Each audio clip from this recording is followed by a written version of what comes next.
अस्सलामु अलैकुम वरहमतुल्लाहि वबरकातुहू। मेरा नाम मोहम्मद उमर फ़ारूक अंसारी है और ये हमारे 3D एनिमेशन इन ब्लेंडर के कोर्स की चौथी क्लास है। आज की क्लास में हम मॉडिफायर्स को डिस्कस करेंगे। तो चलें आज की क्लास को शुरू करते हैं। ये हम आ चुके हैं ब्लेंडर सॉफ्टवेयर में।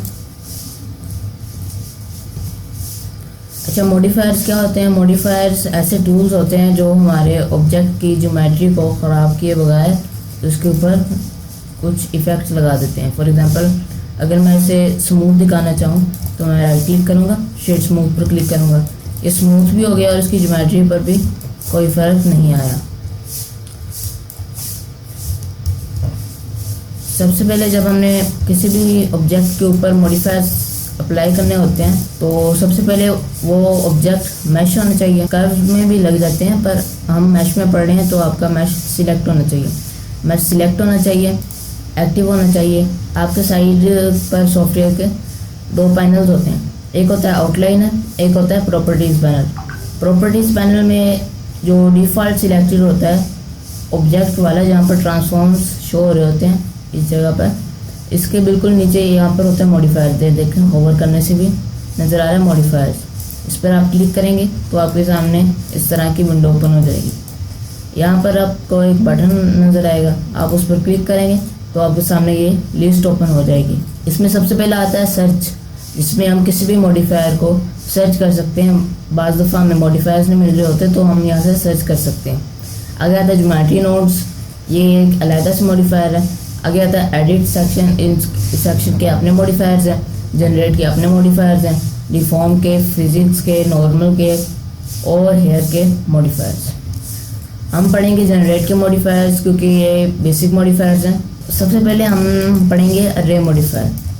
अरे मॉडिफायर, अगर मैंने यहाँ पर स्टेयर्स बनानी है तो मैं पहले क्यूब को स्केल करूँगा, फिर shift D on Y axis, G on G axis. ये स्टेयर्स तो तैयार हो जाएंगी लेकिन टाइम लेंगी, और चले टाइम थोड़ा लगता है। स्टेयर्स हमें 2-3 ही बनानी थी, लेकिन अगर स्टेयर्स कई सारी बनानी हो तो कितना टाइम लगेगा। उसके लिए हम यूज़ करेंगे अरे मॉडिफायर। ये क्या कहता है, हमारे ऑब्जेक्ट की एक अरे बना देता है। यहाँ से हम जितना काउंट बढ़ाएंगे उतनी बार हमारा ऑब्जेक्ट रिपीट होता रहेगा। यहाँ पर से हम इसकी जो पोजीशन है उसको कंट्रोल कर सकते हैं। फॉर एग्जांपल, मैंने वाई पर करना है और एक्स एक्सिस पर 0 कर देना है।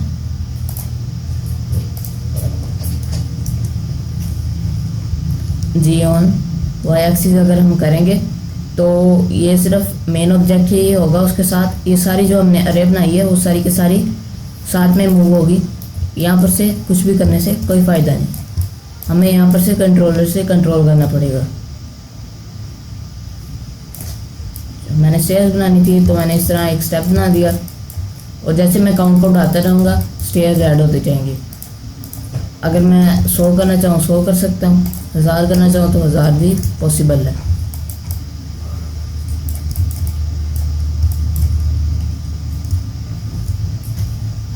इसमें हमारे पास और भी ऑप्शन आते हैं, जैसे कि कांस्टेंट ऑफसेट।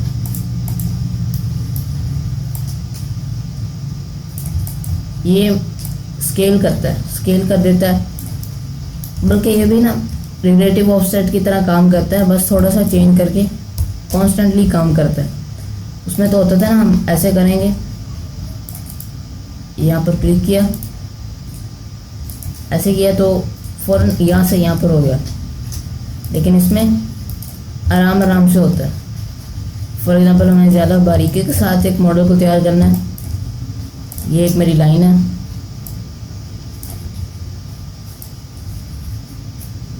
मैंने इस लाइन तक करना है, तो अगर मैं यहाँ पर से करूँ तो ये सीधा वहाँ से उठाकर इसको यहाँ पर कर रहा है। कांस्टेंट ऑफसेट में क्या होता है, ये उसको आराम आराम से उस लाइन के करीब लाएगा। ये हमारा होता है कांस्टेंट ऑफसेट, रिलेटिव ऑफसेट। और आगे हमारा ऑब्जेक्ट ऑफसेट आता है, ये बिल्कुल एक ऑब्जेक्ट को फॉलो करेगा और उसके तरीके से हमारे ऑब्जेक्ट को सेटिंग कर देगा। फॉर एग्जांपल ये मेरे पास एक कर्व है, मैं यहाँ पर से ऑब्जेक्ट ऑफसेट यहाँ पर सिलेक्ट करता हूँ, तो ये देखें इसने हमारे कर्व के गिर्द मॉडिफायर को अप्लाई कर दिया। ये हमारी कर्व। अब मैं जैसे इसे मूव करूँगा हमारी सारी अरे मूव होगी, और अगर इसे स्केल अप या स्केल डाउन करूँगा तो आप रिज़ल्ट तो देख ही सकते हैं। अगर मैं कंट्रोल ए और आल ट्रांसफॉर्म कर देता हूँ तो ये यहाँ पर आ गई अरे। तो इस तरह अरे मॉडिफायर काम करता है। आगे आता है हमारा बेवल मॉडिफायर। ये बिल्कुल एडिट मोड के बेवल की तरह ही काम करता है। कंट्रोल बी दबाया हमने और इसने बेवल कर दिया। अब ये देखिए यहाँ पर एक मसला आता था कि जब हमने आल ट्रांसफॉर्म नहीं किया होता था तो यहाँ पर से ज़्यादा हो रहा है, यहाँ पर से कम हो रहा है। मॉडिफायर में भी बिल्कुल इसी तरह होगा। अगर हमने इसके आल ट्रांसफॉर्म्स यानी कि इसकी डिफ़ॉल्ट शेप सेट नहीं की तो ये बिल्कुल उसी तरह का एरर देगा। इसके लिए जैसे हमने आल ट्रांसफॉर्म किया ये मॉडिफायर अपना काम प्रॉपर्ली करने लगा। कई मॉडिफायर्स होते हैं जो इस तरह के एरर देते हैं, उनके लिए यही हल होता है कि कंट्रोल ए और आल ट्रांसफॉर्म्स पर क्लिक कर दें। ये था हमारा बेवल। और आगे आता है Boolean modifier. Boolean modifier use होता है फॉर एग्जांपल ये मेरे पास एक मैश है। अगर मैं चाहता हूँ कि ये सारा जो वर्ड है ये हमारे ऑब्जेक्ट के ऊपर प्रिंट हो जाए एक किस्म का, तो उसके लिए मेरे से मैनुअली तो होगा नहीं, इसलिए मैं बूलियन मॉडिफायर को यूज़ करूँगा। और जैसे मैंने लगाया है मॉडिफायर हमारे पास 3 ऑप्शन आ गए, इंटरसेक्ट, यूनियन और डिफरेंस। आपने नोटिस किया होगा यहाँ पर रेड हो गया, जबकि हम बाकी मॉडिफायर्स लगाते तो वहाँ पर वाइट होता था। रेड उस वक्त होता है जब मॉडिफायर को कुछ मिल नहीं रहा होता है जिसके ऊपर उसने काम करना होता है। अच्छा, मैंने यहाँ पर ऑब्जेक्ट के लिए आईड्रॉपर भी बना हुआ है। अगर मैं इस पर क्लिक करता हूँ और ये सिलेक्ट करता हूँ तो मुझे कोई फ़र्क नहीं नज़र आ रहा, पर जैसे ही मैंने इसे हाइड किया इस दबाकर हाइड किया, मैं अप्लाई करके ये देखें इसने ऊपर से इसको कट तो कर दिया, बस शो नहीं करवाया। कंट्रोल है आल ट्रांसफॉर्म्स, कंट्रोल है आल ट्रांसफॉर्म्स। और अब हम इसको हाइड करके देखते हैं। ये देखें ये वर्क तो कर रहा है, बस इसने शो नहीं करवाया हमें दूसरी तरफ। अब अगर मैं इसे एक्सट्रूड करता हूँ तो ये हो रहा है। ये मैं आपको एक और एग्जांपल के जरिए समझाता हूँ। ये मेरे पास एक ऑब्जेक्ट है। अगर मैं इस ऑब्जेक्ट के ऊपर प्रिंट करवाना चाहता हूँ तो मैं यूज़ करूँगा बूलियन मॉडिफायर का। इसमें हमारे पास 3 ऑप्शन आते हैं, इंटरसेक्ट, यूनियन और डिफरेंस। डिफरेंस में क्या है, जैसे हमने ऑब्जेक्ट को सिलेक्ट किया इसने उस जगह पर एक प्रिंट बना दिया उस ऑब्जेक्ट का जो इसके साथ इंटरसेक्ट कर रहा था। यूनियन में क्या होता है, ये दोनों एक ऑब्जेक्ट बन जाते हैं, ये दोनों को ज्वाइन कर देता है। इंटरसेक्ट में क्या होता है, जो सा हिस्सा इन दोनों का इंटरसेक्ट हो रहा था ना सिर्फ वो छोड़ देता, बाकी सारा हिस्सा डिलीट कर देता है। ये था हमारा बूलियन मॉडिफायर। आगे आता है बिल्ड मॉडिफायर। इसे हम एक स्फीयर की एग्जांपल के लिए समझते हैं। ये मेरा एक क्यूबिक स्फीयर है। जैसे मैंने इस पर बिल्ड मॉडिफायर लगाया, अब ये देख रहे हैं कि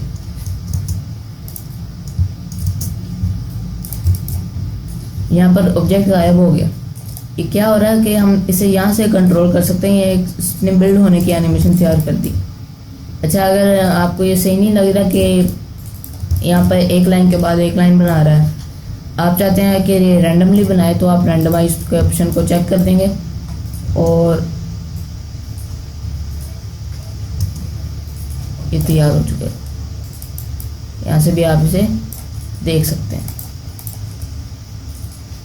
अगर था हमारा डेसिमेट मॉडिफायर। ये क्या करता है, हमारे ऑब्जेक्ट के जो वर्टिसेस हैं उनको कोलैप्स करना शुरू कर देता है पहले कोलैप्स वाले सेक्शन में, और अनसबडिवाइड में ये लिटरली अनसबडिवाइड ही करता है। प्लानर में ये एंगल के हिसाब से कोलैप्स और अनसबडिवाइड साथ में करता रहता है। एक मैं से अप्लाई कर दूँ तो आप ये देखें, आगे आता है हमारा एज सेपरेट मॉडिफायर। इसका अभी तक कोई इफेक्ट नहीं शो होगा, क्योंकि ये क्या करता है, ये हमारे ऑब्जेक्ट की जो एजेस हैं उनको एक दूसरे से स्प्लिट कर देता है। अभी तो ये स्प्लिट नहीं है ना, ये देखिए मैंने एक एज को ही लाया है और बाकी उसके इर्द गिर्द के 6 फेसेस साथ में ही मूव करने लग गए। तो मैं चाहता हूँ कि अकेले यही एज मूव करे, तो इसके लिए मैं यूज़ करता हूँ एज सेपरेट मॉडिफायर। इसे अप्लाई करते हैं और ये वैसे कभी कभी ना काम नहीं करता है, ये उस वक्त काम करता है जब हमारे ऑब्जेक्ट के जो वर्टिसेस है वो एक ऑर्डर में ना हो, यानी फेसेस जो हैं वो एक ऑर्डर में ना हो। जैसे कि इस मॉडल का ये फेस है, ये एक ऑर्डर में नहीं है। अगर मैं इसके ऊपर एज सेपरेट मॉडिफायर लगाता हूँ और अप्लाई करता हूँ तो ये देखें इसने स्प्लिट कर दिया। एज व्यू में जाता हूँ, ये देखें इसने स्प्लिट कर दिया।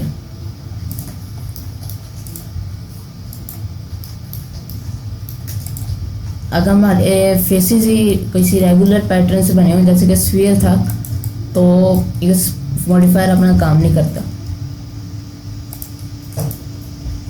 आगे आता है मास्क मॉडिफायर। इसको जैसे हमने सिलेक्ट किया हमारा ऑब्जेक्ट गायब हो गया। गायब क्यों हुआ, आपको यहाँ पर दिख रहा होगा वर्टेक्स ग्रुप। वर्टेक्स ग्रुप का क्या मतलब है, एक ग्रुप हो जिसमें कुछ वर्टिसेस सिलेक्ट किए हों जो कि हम सिलेक्ट करेंगे। जैसे ही मैं इस पर क्लिक कर रहा हूँ नो रिजल्ट फाउंड, यानी कि अभी तक कोई वर्टेक्स ग्रुप नहीं है क्योंकि हमने अभी तक बनाया ही नहीं है। तो अगर इस ऑप्शन को मैं अनचेक कर देता हूँ तो ये रियल टाइम में नहीं शो होगा। अब मैं जाता हूँ इसके ये डाटा वाले पोर्शन में, इसको एडिट मोड में जाता हूँ। मैं चाहता हूँ कि ये वाले वर्टिसेस, इन वर्टिसेस का एक ग्रुप तैयार हो जाए। तो मैं यहाँ पर वर्टेक्स ग्रुप में ये प्लस वाले आइकन पर क्लिक करूँगा और असाइन पर क्लिक कर दूँगा, जिसके वजह से ये एक वर्टेक्स ग्रुप असाइन हो गया जिसका नाम है ग्रुप। नाम आप कोई भी रख सकते हैं। मैंने यहाँ पर ये वाला सिलेक्ट कर लिया और इसे रियल टाइम में जैसे ही ऑन किया वो हिस्सा जो मैंने सिलेक्ट किया था सिर्फ वही बचा है, बाकी सारा ख़त्म हो गया। तो ये तो मास्क मॉडिफायर, ये बेसिकली कैरेक्टर के क्लॉथ बनाने के लिए हम आगे इस्तेमाल करेंगे। आगे आता है मिरर मॉडिफायर। ये मिरर मॉडिफायर क्या करता है कि हमारे ऑब्जेक्ट को एक मिरर की तरह हमारे ऑब्जेक्ट के ऊपर एक साइड पर जो भी हम इफेक्ट डालेंगे दूसरी साइड पर शो होगा। ये बेसिकली उस वक्त यूज़ होता है जब हमने सिमेट्रिकल मॉडल्स तैयार करने होते हैं। यहाँ पर हम एक्सिस को सिलेक्ट कर सकते हैं कौन से एक्सिस में इसका मिरर अप्लाई हो। तो ये था हमारा मिरर मॉडिफायर।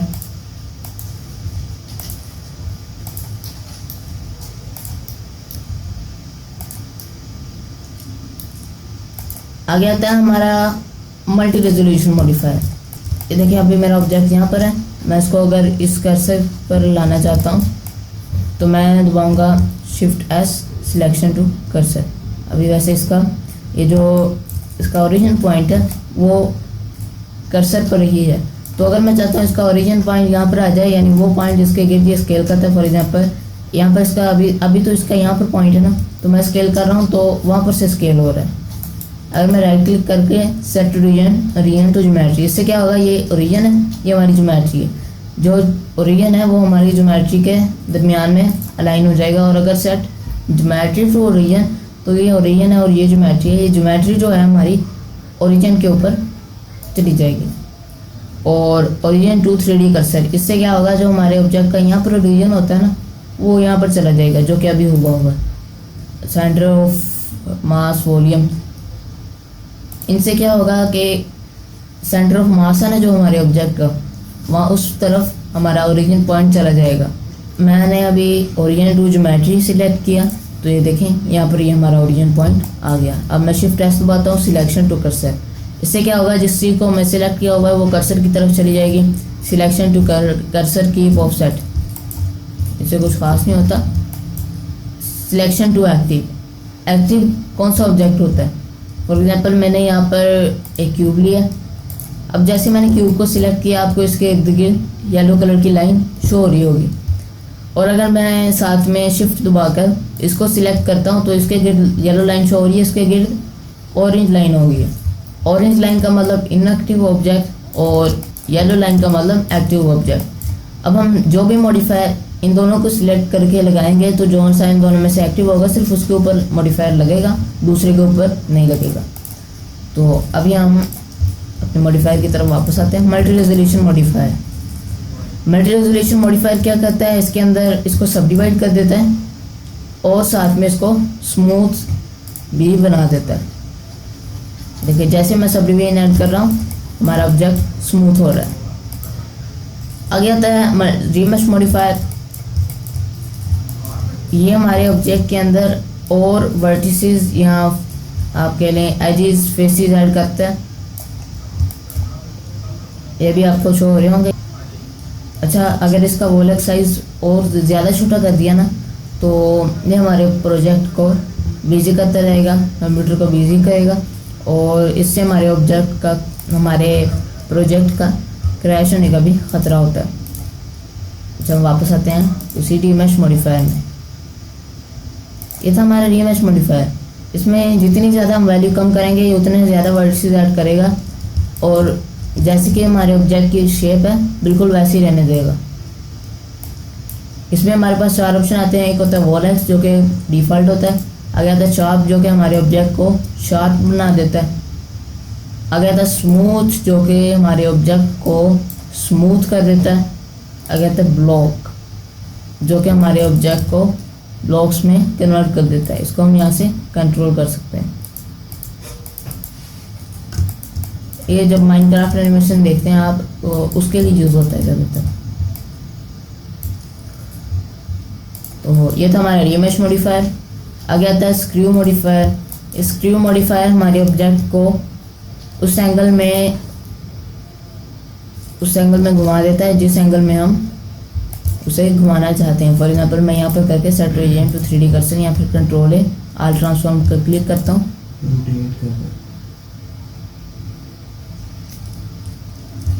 तो ये देखिए इसने हमारे ऑब्जेक्ट को 360 डिग्री में रोटेट कर दिया। अच्छा, ये 360 डिग्री में ही रोटेट क्यों कर रहा है, क्योंकि हमने यहाँ पर 360 डिग्री किया हुआ है। अगर हम इस डिग्री को कम करेंगे, इस एंगल को कम करेंगे तो इसकी रोटेशन पर इसका असर होगा। और अगर स्क्रू को ज़्यादा ये कम करेंगे तो ये हमारे स्क्रू को ऊपर या नीचे करेगा। बेसिकली ये क्या है, ये स्फीयर है जिसका इसने स्क्रू बना दिया। इसकी जितनी रोटेशन ज़्यादा करेंगे उतनी बार रिपीट होगा।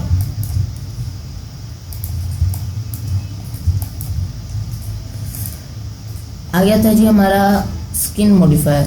ये क्या करता है, जब हमारे पास सिर्फ एक वर्टेक्स होता है, यहाँ एक वर्टेक्स, यहाँ एक एज,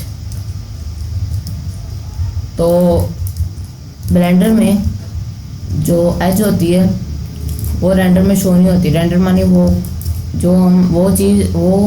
व्यू जब हम अपना प्रोजेक्ट कंप्लीट कर लेते हैं और उसको एक लुक दे देते हैं लाइट सेट करके, तो ये रेंडर में ये लाइन नहीं शो होती।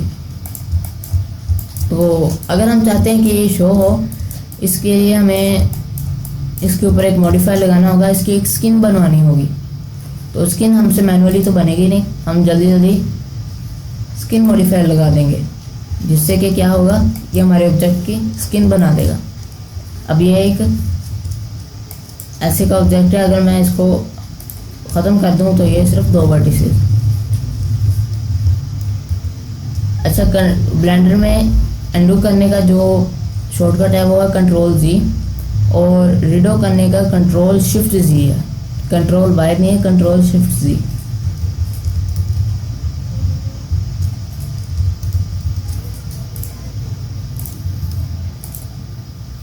आगे आता है सॉलिडिफाई मॉडिफायर। ये हमारे ऑब्जेक्ट की सरफेस की थिकनेस को कंट्रोल करने के लिए यूज़ होता है।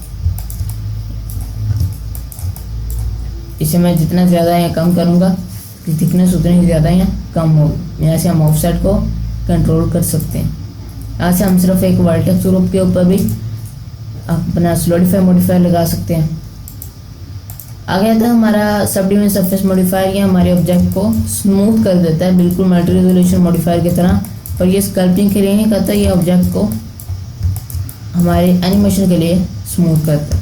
मल्टी रेजोल्यूशन मॉडिफायर जो है और रीमश मॉडिफायर जो है ये स्कल्पटिंग के लिए यूज़ होते हैं। ये हम आगे जाकर पढ़ेंगे। आगे आता है हमारा ट्रायंगुलेट मॉडिफायर। ये हमारे जो फेसेस होते हैं इनको ट्रायंगल्स में कन्वर्ट कर देता है। फॉर एग्जांपल अभी तो मेरे पास ये फेस है, ये फेस है स्क्वायर शेप में।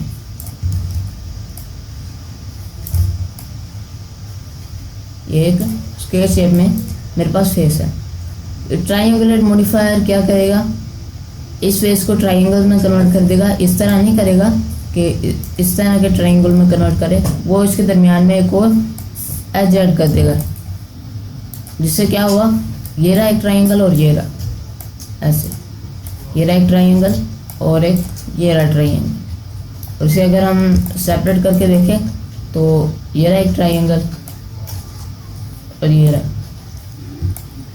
तो ये करेगा हमारा ट्रायंगुलेट मॉडिफायर। लेकिन अभी तो इसने कुछ भी नहीं किया क्योंकि हमने इसे अप्लाई नहीं किया। जैसे हम इसे अप्लाई करेंगे तो ये देखें इसने हमारे फेसेस को ट्रायंगल में कन्वर्ट कर दिया, सारे के सारे फेसेस को। आगे आता है वॉल्यूम टू मैश मॉडिफायर। ये हमारा जो ऑब्जेक्ट है अगर हमारे पास वॉल्यूम हो तो उसको मैश में कन्वर्ट कर देता है। ये हम आगे पढ़ेंगे क्योंकि आगे हमारा ये बहुत एडवांस कॉन्सेप्ट है, तो जब हम सिमुलेशन की तरफ आएंगे तब इसे भी साथ में कवर करेंगे। आगे था हमारा वेल्ड मॉडिफायर।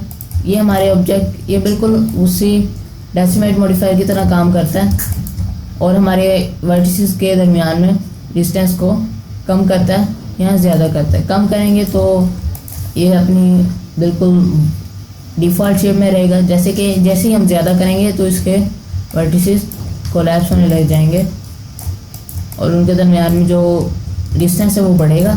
तो बढ़ने से कोलैप्स क्यों हो रहे हैं, हमने इसे बड़ा किया और इसको जब हमने स्केल किया तो दरमियान में जितने भी वर्टिसेस हैं उनको कोलैप्स कर दिया। कुछ वर्टिसेस को कोलैप्स कर दिया और बाकी वर्टिसेस के दरमियान में डिस्टेंस को बढ़ा दिया। ये बेसिकली यूज़ होता है जब हमारे पास कोई इस तरह से मॉडल में कोई कमी हो। इसे सब डिवाइड कर देता हूँ। ये देखिए कि यहाँ पर से ये जो मसला हो रहा है इसको हम वेल्ड मॉडिफायर से सेट कर सकते हैं।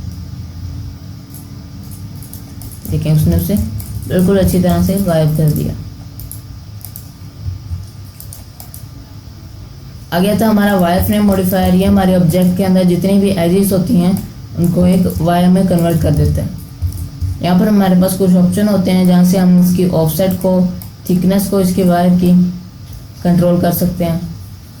और अगर हम यहाँ से ये रिप्लेस ओरिजिन और प्लेस ओरिजिनल, तो इसको हम अगर अनचेक कर देंगे तो हमारा ऑब्जेक्ट भी रहेगा और उसके ऊपर ये वायर्स भी ऐड हो जाएंगी।